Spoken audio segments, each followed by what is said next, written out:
Hello, friends. Thank you for joining me for the author reading of Stranglehold, which is free right now, free download.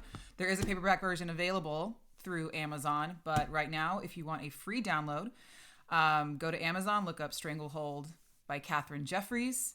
It's free.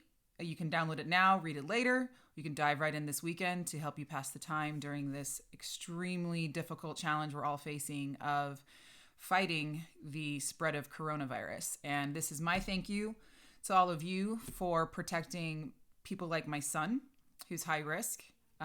He's got type 1 diabetes and asthma.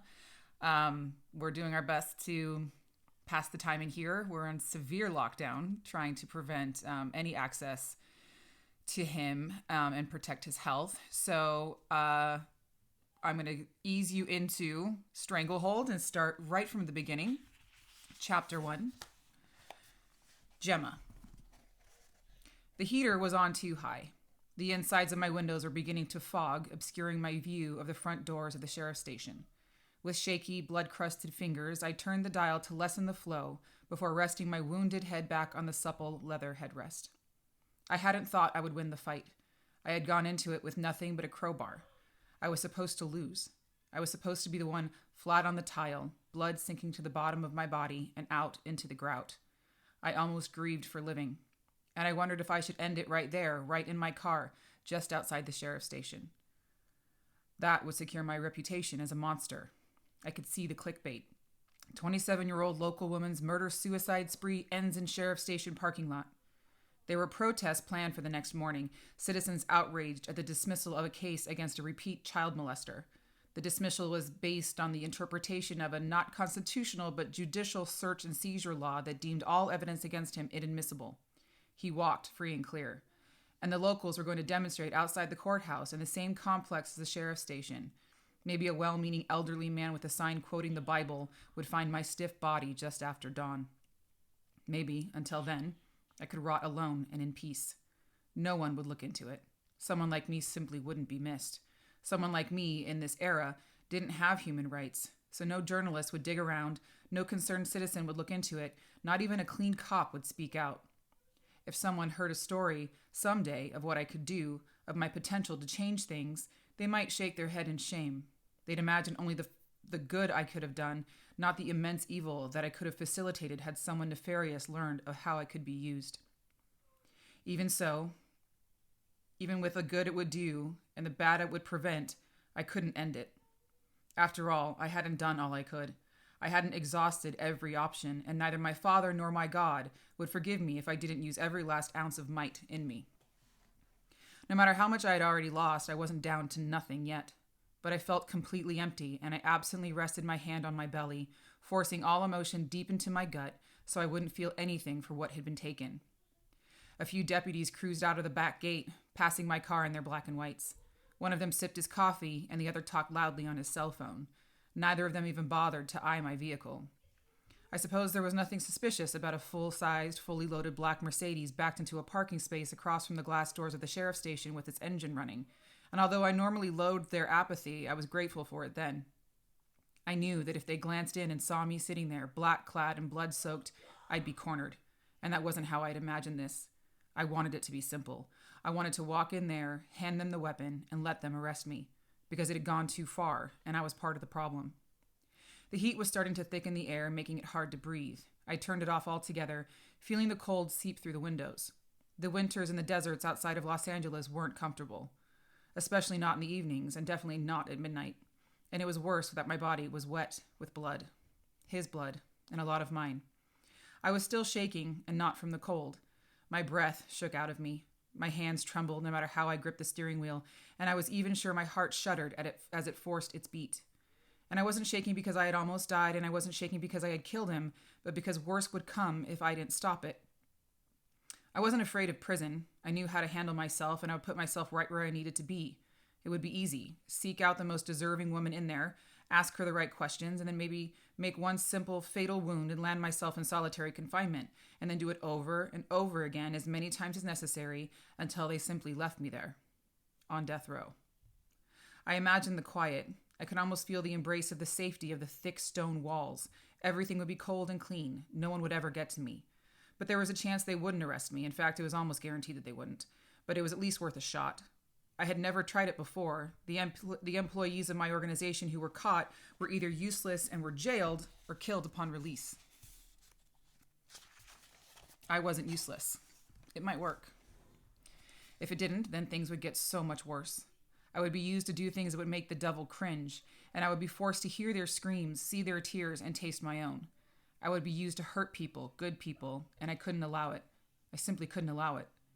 And if the cops in that station didn't arrest me and lock me up, there would be only one other way out. And I wondered if I was brave enough to do that, if I would damn myself to save so many others. So many had died, and so many more would, and so much of me would die with them. I needed to be locked up. I needed to have thick brick walls and barbed wire between me and the rest of the world. I was dangerous, and I couldn't even help it. I looked over at the weapon in the passenger seat. It was glossy with blood. It was strange how blood became gummy and shiny. I could feel it sticking between my fingers, and I wanted to rub it away, but at the same time, I didn't want to lose a scrap of evidence of my guilt. I had to do it right then. It was time. I would be tracked there soon, and I had to try to get convicted before anyone could interfere and drag me back into obscurity. Without feeling myself shove open the car door, push myself to my feet, or stride across the parking lot, I pulled open the flimsy glass doors of the station and stepped inside, gripping the crowbar, but just barely. I tried to seem relaxed, almost softening my face into what some people would call a smile, but I realized that a smiling, blood-drenched woman would be far more menacing. It didn't matter. The chubby woman with the pulled-back hair behind the front counter gasped, failing to mask her terror. It was only her and me, and she wasn't a sworn officer, but a volunteer, hardly equipped to deal with someone like me. Regardless of the strangeness, regardless of feeling as though something beyond me had towed me into that room, I stepped up to the counter. The woman behind it, wearing a green polo with a gold logo sewn into it, remained wide-eyed and silent, her breathing halting. She had no gun, and most likely little training. She was probably praying a deputy had noticed me through the two-way mirror behind her so she wouldn't have to move. "I need to speak with the deputy," I said quietly. The woman said nothing, but stood up and backed away, forgetting to pick up the phone and make the call. Once she realized her potentially life-altering error, she stepped forward abruptly but warily, punched a few numbers, and waited until someone picked up. "Come to the front now, please." Her voice was shaky, and she cleared her throat as she put down the phone, forcing herself to smile politely at me. I was waiting for her to start some small talk, maybe ask me something about the durability of the crowbar in my hand. I then noticed that the mirrored windows made up the entire wall behind the front desk. The reflection showed a tall, crazed woman poised for an onslaught. What small portions of pale skin not covered by my black clothing were either caked or splattered with blood. My dark hair clumped together and damp from sweat and gore, and my slight crouch, just slight enough, would put everyone in the room on the defensive. The deputy then came strolling through the door behind the counter as though he had been asked to take another pointless vandalism or burglary report. When he looked up and saw a woman splattered with blood and gripping a crowbar, he stopped and put his hand on his holstered weapon. I would never forget the look on his face. Wide-eyed, with a slight tremble to his lip, his brow crinkled in concern and confusion. Realizing from my reflection that I still held the crowbar with a grip that suggested my willingness to use it, I gave in without request and dropped the bar to the floor. When it hit and clanged loudly on the tile, my two hosts jerked back from me very slightly, though I barely trembled, even with the possibility that startling the deputy could render me shot. "I'm here to turn myself in," I said, staring levelly at the cop as if I were going to confess to some parking tickets. "What for?" the deputy asked. "I just murdered my husband." If you've already read Stranglehold and you have some captions or some sections you would like me to read, please message me and let me know. I will be doing several readings throughout this free gift period. So just want to help you guys pass the time, and I would love to hear what your favorite passages are, and I would love to read them for you. So if you have any trouble downloading it, sometimes you have to go to a computer, like a laptop or a PC. It sometimes won't let you download it through the app or even through the Amazon app on your phone for some strange reason. So if you are having trouble downloading it, please go to a computer, sign into your Amazon account, and download it there, and it will show up on your device. So please enjoy reading. I can't wait to hear your responses to it. And thank you again. Thank all of you for all the sacrifices that you're making. I know this is hard. I know we're all just dealing with so much, fear, so much